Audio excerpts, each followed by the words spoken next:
Welcome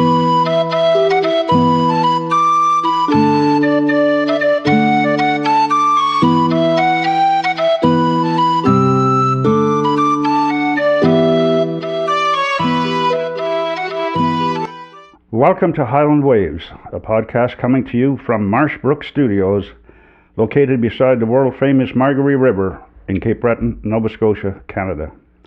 At Highland Waves, we feature stories about the people, places, and the visitors who come to Inverness County. I'm Pat Wall, your host. This morning, my guest from Cheticamp, Nova Scotia, is Rene Aucoin, educator, fly casting instructor, conservationist, and president of the Cheticamp River Salmon Association. Good morning, Rene. Good morning, Pat. Welcome to Highland Waves. Rene will talk to us about Atlantic salmon conservation in general, and in particular, how the Cheticamp River Salmon Association, under his leadership, has and is taking care of the river and its salmon. You were born in Cheticamp? Yes, I was born and raised. I left for university when I was 18, Université de Moncton, that's in Moncton, New Brunswick, French university, by the way. Yes. And I came back, worked in the national park, actually, for a number of years, then worked for a non-profit organization, Les Amis du Plein Air, which is a national park cooperating association. And that would have been one of the first in Canada. And subsequent to that, I actually helped co-found a national organization for that.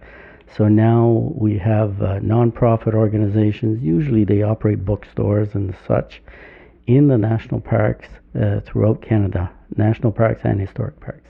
What a great idea. Congratulations. Yeah, that was many years ago. Who was your teacher when you first started fly casting? Well, perhaps not fly casting, yes, was at the tidal pool on the Cheticamp River. It's called Terre Rouge, which means red bank, basically. And I would go there as a youth, maybe 12, 13 years old, and I would see all what would have been to me at the time, the old guys with their split cane or cane rods, fly casting, and it looked so good. So I remember this event just like it was yesterday. So after going there, by this time I would have been a little bit older, maybe 14 or 15, and I had a spinning rod, but obviously I was trying to spin with a fly because in that section of the river, fly fishing only. So I went home and got rid of my line, and I put a green twine, on the casting rod, which was a spinning rod. And I put a little bit of leader at the end and a fly, and so the next evening I went back, and of course the guys were still there, and I can still hear them laughing at what I was trying to do. And twine is probably the worst thing you would do because it tangles so easily. But anyway, I gave it a shot, and I went home after that. And that summer I worked a little bit. I made enough money to save to buy a 8.5-foot fly rod, which, by the way, I ended up losing in a canoe on the southwest Margaree. Well, we won't go looking for that one. No. Due to its geology, the Cheticamp River is a difficult river to fish, I understand. I've been there myself numerous times, but not in the recent past. Can you describe the Cheticamp River for us? Yes. So the lower 3 or 4 miles of the river, it's a little bit closer to the Margaree. As you get towards the tide, you have the same rock structure of the Margaree, small cobble, but as you gradually go up the floodplain, the rocks get larger and larger, and about 3 miles in, then you hit what we call the big pools. So these are basically right into the cliffs, into the mountains, and from then on, you're in a valley, very tight, U-shaped valley almost, and the river flows in there, and very few pools.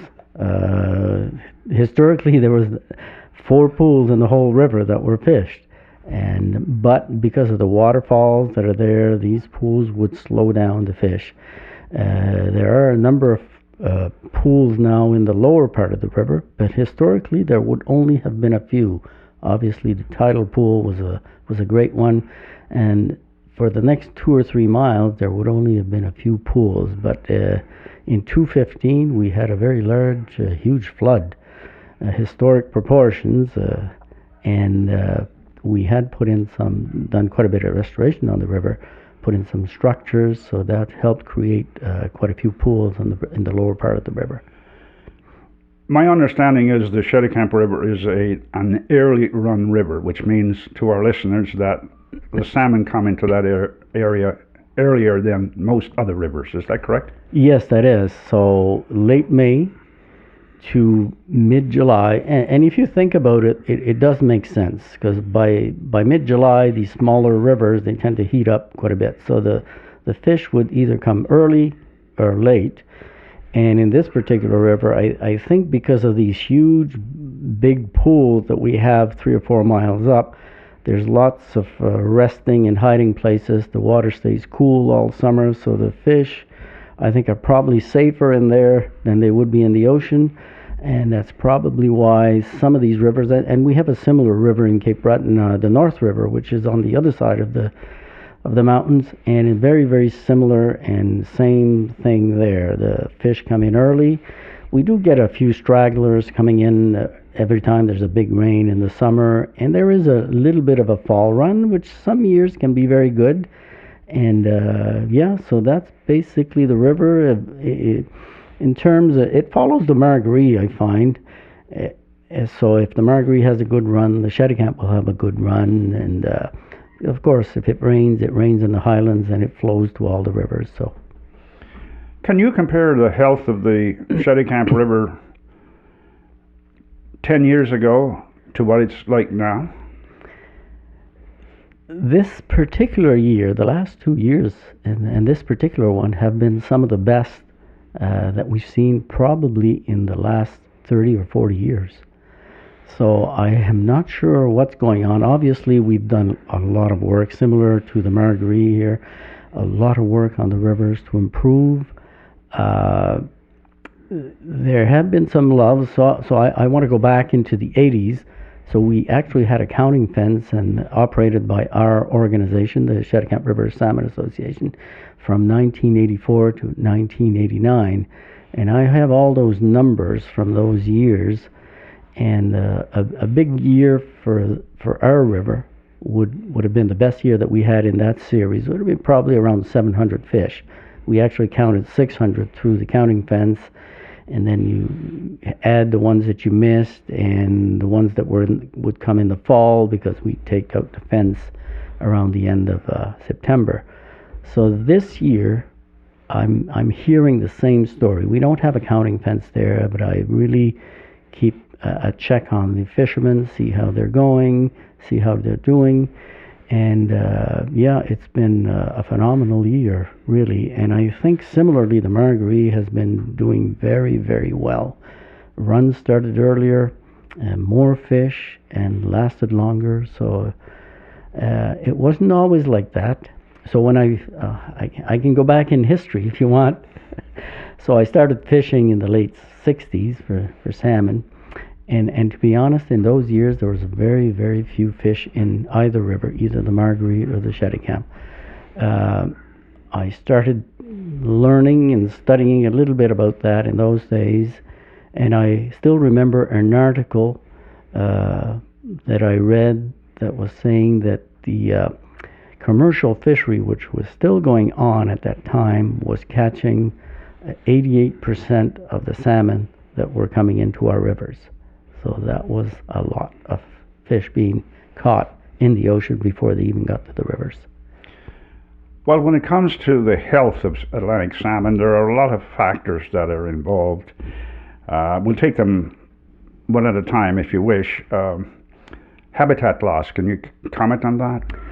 Yes, I think you'll see that, or I have seen it more in the smaller streams where it's more evident. In the larger streams, sometimes it's difficult. We look at a large stream and see, oh, this is how it's always been. And the Cheticamp was an example of that. By what the biologists were telling us, that it was 2 to 3 times wider than it should be.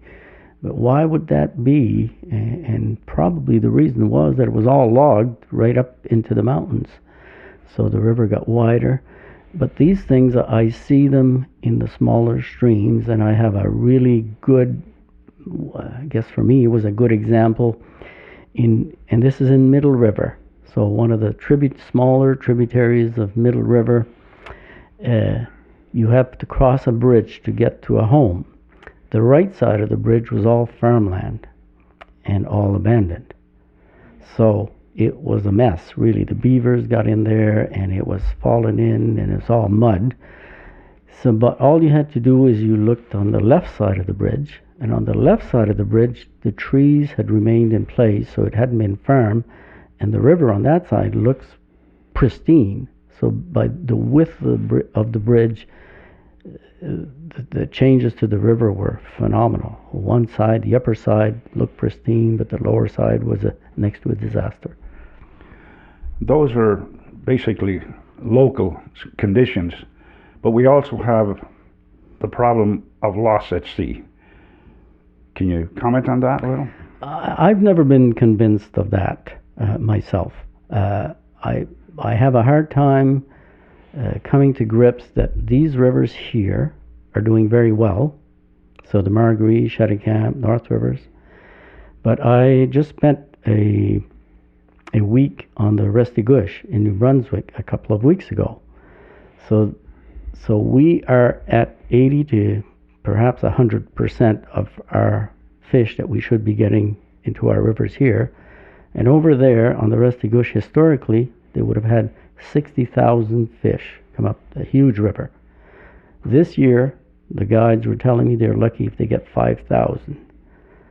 So going back to what happens in the ocean nature doesn't select one river from another. So there has to be some other factors to me, and this is all me making up theories, I guess, but I know that we have never had DDT sprayed on Cape Breton Island. And according to some of the biologists, certainly it has been done in New Brunswick, and it's still being done to a certain extent. And so to me, it's not what's happening in the ocean, it's what's happening in the rivers, in the headlands, in the forest. I think that's a huge factor, although we know that salmon are being caught off Greenland as well, so that's certainly a factor as well. Well, so we got to take care of what we can do at home. Yes. What about climate change? Well, that's a big one, and I'm seeing things, having lived here all my life, and I'm a cross-country skier in the winter. That's my favorite sport, other than fishing. And I still remember not that long ago going up into the highlands, and the only way you could find the camps was by the chimneys sticking out of the snow. So I'm going back the last years here, not much snow up there, not a lot.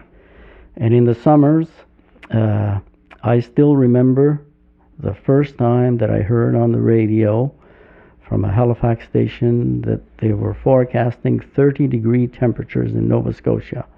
And I still remember, that would have been about 25 years ago, and I still remember the announcer saying that, well, this can't last more than an hour or two. We're too far north for those kinds of temperatures. But we know today that these are happening every day. So I think we have, with respect to our salmon, there are things that we can do to fix the river, narrow it up, more shade.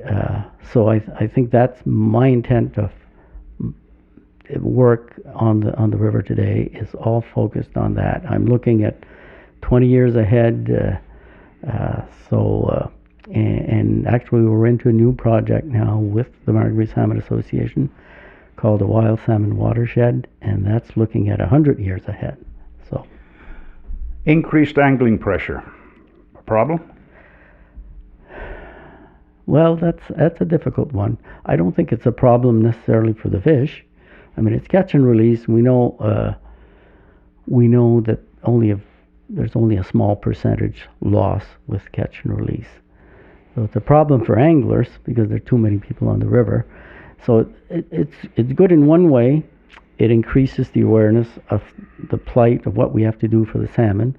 But of course, too much of a good thing can also be bad. So there's pros and cons there. I think you see it more on the Margaree. We see it less on the Cheticamp, because to get up to the pools is a 3-mile hike, and not that many people go up there. So, what about poaching? Poaching, I think, in our area is more a thing of the past. There was a generation, and I grew up knowing that generation, the Acadians. Of course, from our backgrounds, poor Acadians who lost their homeland in the Annapolis Valley.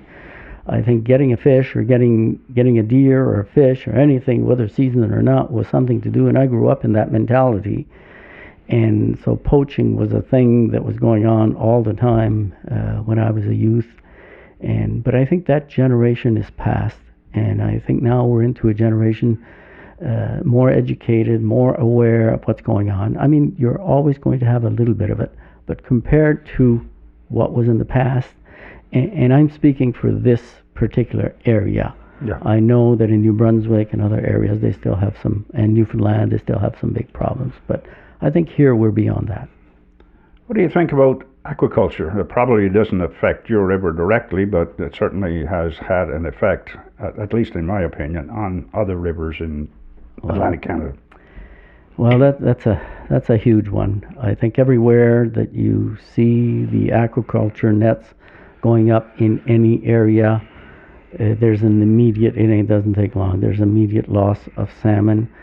The problem, I think, is science identifying the exact causes. It's not a problem for us. We know. I mean, when an elephant walks into the room, we don't need a scientist to tell us, well, it could be an overgrown mouse or something like that. It's an elephant. So we know what it's doing. But to be able to prove it beyond a shadow of doubt, so that the government's, that's more difficult. All you have to do is look at the Bay of Fundy. There are 40,000 salmon used to come up that river, the rivers in the inner Bay of Fundy. Now you've got a handful. And if that doesn't convince you, because some people say, well, it's acid rain, it's this and that, go up to Newfoundland. I think Placentia Bay.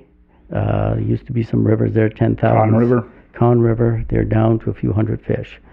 So, I mean, it's the elephant in the room. It's pretty hard to ignore.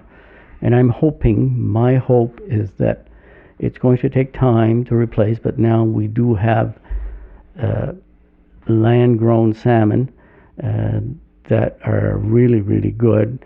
And I think that is ramping up, and eventually, hopefully, that will replace the wild salmon or the salmon that are caught net pen out in the ocean. And those will be banned, and they'll have to be grown on land. It's starting.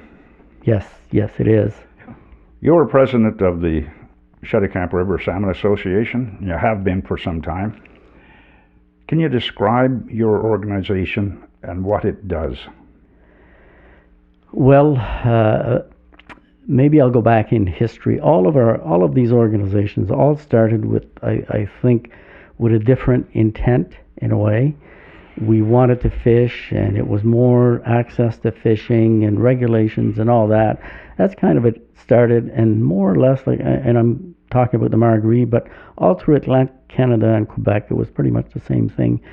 But then when we saw what was happening with the commercial fishery, how many fish that were being taken out of there, and I think all the organizations, without even being aware of it, all went into conservation. So conservation became our focus, and for us in Cheticamp, it was working with Parks Canada, which is not always easy. It's not a provincial river. So Parks Canada, each park is its own little fiefdom, if you want to call it that. And so there's lots of issues to work out there, and Salmon River being managed by non-users for the most part, you've got things to do. So our organization, basically, we started in the early 80s, and I think trying to get some grants to do a little bit of work here and there, and we actually operated 2 counting fences. The first one as I said earlier, from 84 to 89, and that was at what we call the fence pool on the Cheticamp River. And we co-operated a second one with the National Park from 2004 to 2008. So that one was a weir type, similar to what you have. I saw upstream of the bridge here, that only covers a certain portion of the river. So we've been doing that kind of work, and the actual restoration part where I got involved, because I had been away to university in my mid-30s, and when I came back, it was Charlie McGuinness, who's a well-known biologist, who actually got some money for us, and one of our Aucoin's Brook, which is a tributary of the Cheticamp, had lost its channel, and he took me up there and said, I can get you some money to fix that. And that was the start of it. And since then, I've been involved in restoration. We've done a lot on the smaller streams. The main river, more difficult again, because we're working with Parks Canada, so it had to be one hell of an argument to be allowed to go in there and do some stream restoration. But we did. We started in 2015, and from 2015 to 2020, I think we put in 72 structures. These are all machine put in structures, and we actually have some more to put in this year. But again, this particular year, we've had to wait 4 years for the approval. So just to let you know that it's not an easy process when you're working with parks. Are you getting good buy-in from the local population? Yeah. I think that's one of actually we have more volunteers than we can handle. I mean, we're a very small organization, and volunteers are like employees. You just can't let them run out into the field and do whatever they want. They have to be managed, and that's where it becomes a problem for our organization. We can manage a few, but we can't manage too many. We're only a very small organization.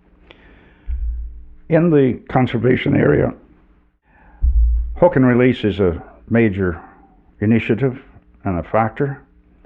How do we convince the skeptics that hook and release is effective and is not damaging the resource?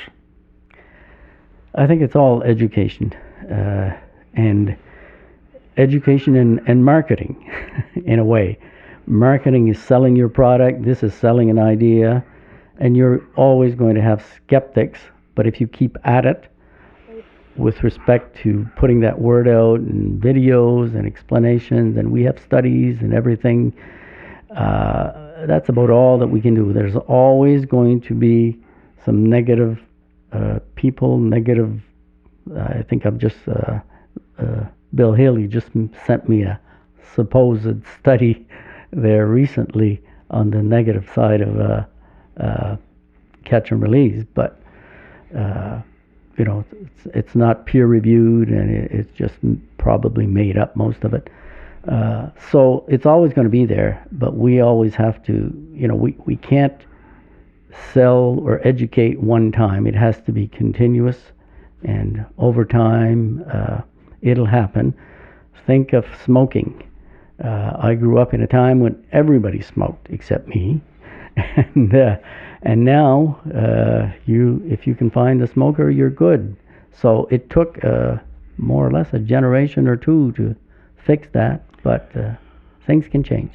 Well, there is some good evidence, peer-reviewed evidence, that approximately between 5 and 10% of released fish will not survive. Now, 10% is at the high level, but that's the area where most of the literature will indicate the situation. Do you agree with that? Not really. I mean, these are done. I would like to see that under normal conditions. So they're going to release a fish, keep it in a place after it's been hooked and released, and see what happens. But that fish doesn't now have the ability to go where it wants to go. And that's where I think some of these numbers, because I'm 70 years old, and I fished for all my life for salmon since I was about 18, and I only know personally, and I've guided of one fish in those 70 years that has been lost to catch and release. And I can actually tell you the story. It was I was guiding at the time. This was a press guy from England, of all places, where of course they kill fish there. They don't catch and release with new. So I was on one of the pools on the I think it was the Etheridge on the Margaree. He hooked a big fish, and I was after him to cut the fly. The fly was in deep. He eventually got the fly out. It was deep in the throat, and released the fish. And about 5 minutes later, I could see the fish belly up in the current. I actually crossed the river because it floated down on the other side. Crossed the river, held it in the river for a good 20-30 minutes, but no go. So that, in my life, in all my years of fishing, that is the only fish that I have seen die from catch and release. I've heard several people come up to me and say, there's a moral issue here. Why are you catching a fish with no intention of keeping it and eating it and putting it through heck just for fun? How does the association, or you personally, what do you think about that? Well, there's other ways to look at it. I mean, in the old days, they would kill everything and keep everything. And I think if it was open today, what we would probably promote is a responsible choice, meaning that you might keep a few fish, but if you still like fishing, you release the rest. So it's gone from one extreme to the other, sort of. And I'm not totally against keeping a fish. But I think catch and release is a valid way of maintaining the salmon runs.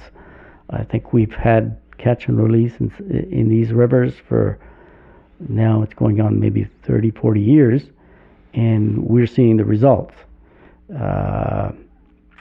I don't know that they're seeing the same results everywhere.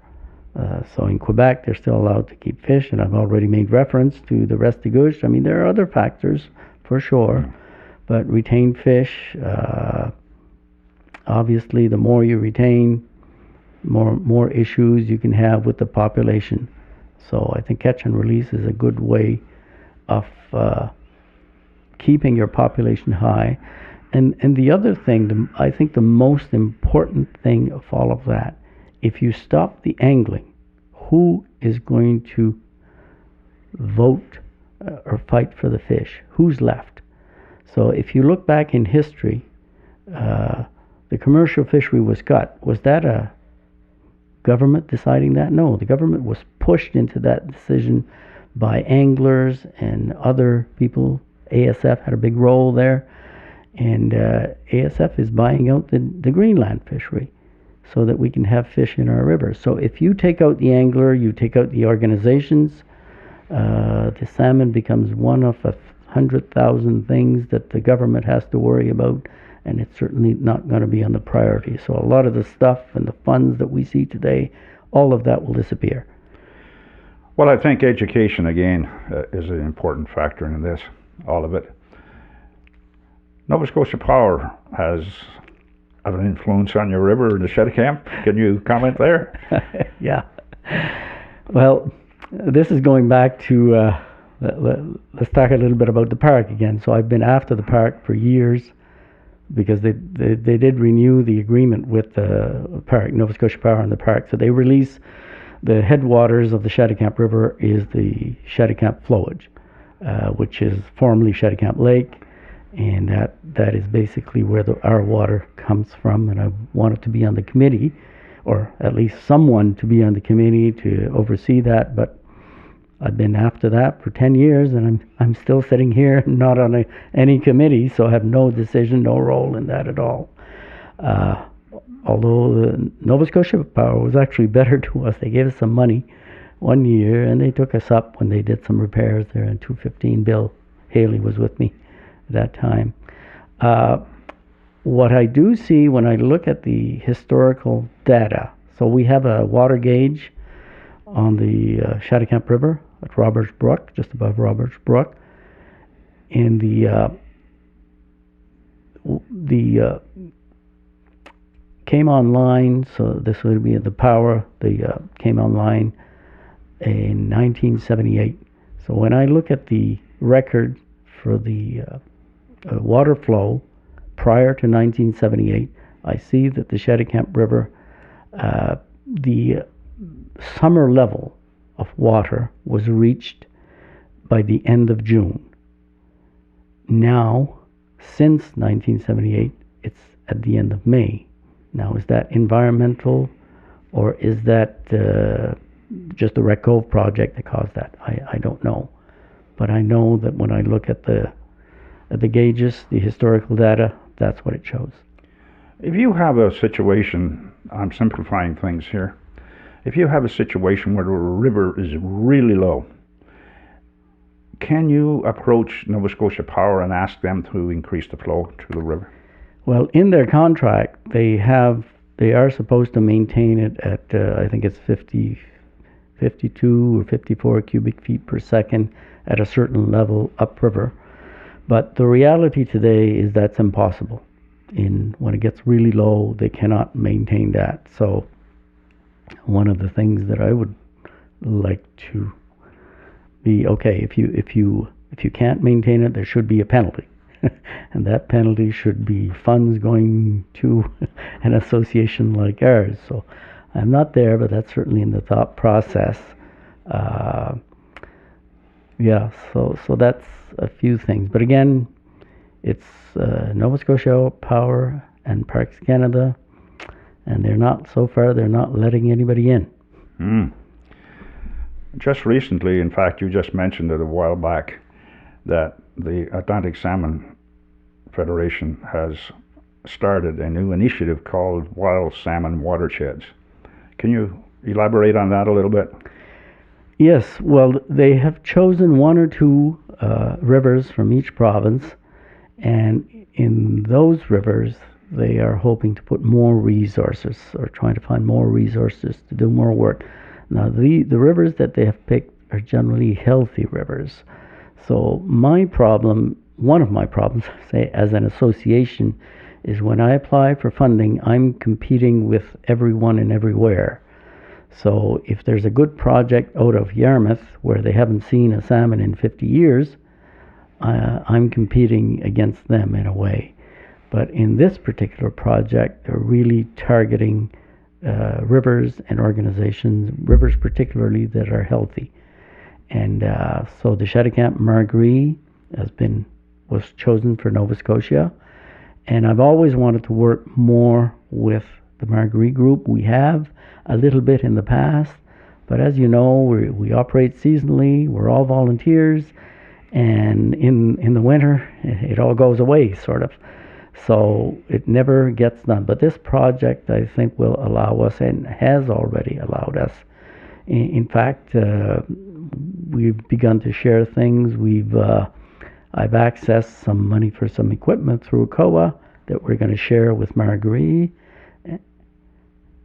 And so it's almost a dream come true to be able to work more with other organizations. Well, that's great. Also, I think the Terranova River in Newfoundland has been selected as well, which is nice. Hatcheries.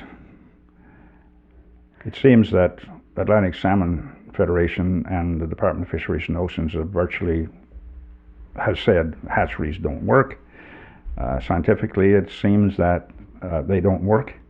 Yet the Margaree has a hatchery that shows that 22% of the returning fish to the river are hatchery raised. Can you comment on that? I think hatcheries are important, have a role, and it's too bad that the federal government let them go, because as the future comes in and as we see changes, climate change, we can lose populations in certain rivers, and if we don't have the hatcheries, how do we get those populations back?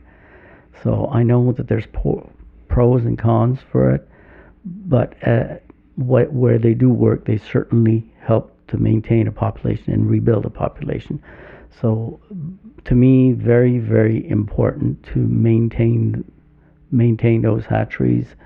There's always going to be a need for them. In general, what do you think of the future of Atlantic salmon? I'm positive. I'm positive, but in a way, the biggest challenge that we're facing now, I think, is climate change. And we have a river, West River Sheet Harbor, where the Nova Scotia Salmon Association is involved in, and I was involved in helping with that as well, where the scientists there measured water temperatures in the river of 32 degrees Celsius a couple of years ago. So that's not salmon living water. So that's the challenge. We're very lucky in Cape Breton. We have the mountains, keeping the rivers cooler, and so far I wouldn't say we're immune, but we're not affected as much as they are on the mainland and other areas for sure. So, but overall, I'm positive. We've done a lot of work on the rivers. Look, we're just seeing this year one of the best salmon runs that we've ever seen, both Margaree, Cheticamp, North Rivers. So I think personally one of the weaknesses of the organizations that are involved in conserving Atlantic salmon is getting the message out to the general public on the importance of this iconic species. Because at the end of the day, it's the general public who put their X on the form when they go to vote. And I think we have to, at least I think so, we have to get the general public more involved in our communications. Now, you people are starting that very well. In fact, with the announcement of the Wild Rivers Initiative, you're doing that in Cheticamp at Parks Canada. So that's, it's a little bit, and it's a start. But I think we got to go bigger than that. Can you comment on that? You're 100% right. It is, again, it's education, but it's education, marketing, and of course I've worked in that professionally a bit. And you can't do it once and expect it to last. You have to repeat over time. Change it a little bit. So the Wild Salmon Watershed launch is a great thing, but we have to publicize it. We have to publicize the results. It's continuous. There's never going to be an end to that one, because the general public, you're 100% right. They have to be on our side, and apathy is there. If you're a non-angler, but I think we have to promote it as a key species that is of interest to everyone in Canada, to maintain that. I think we leave it at that, Rene, and I thank you for coming in to speak to us this morning about conservation and how important it is to all of us. And I hope the efforts of the Cheticamp River Association continue to show positive results for the river, its Atlantic salmon, and all the species there. Thank you and your members for their great work. And thank you to our listeners. Please click the like and subscribe button so you can stay up to date. Today's thought from John Kitzaber, who said, "If our salmon are not healthy, then our watersheds are not healthy. And if our watersheds are not healthy, then we have truly squandered our heritage and mortgaged our future." So long for now, Pat.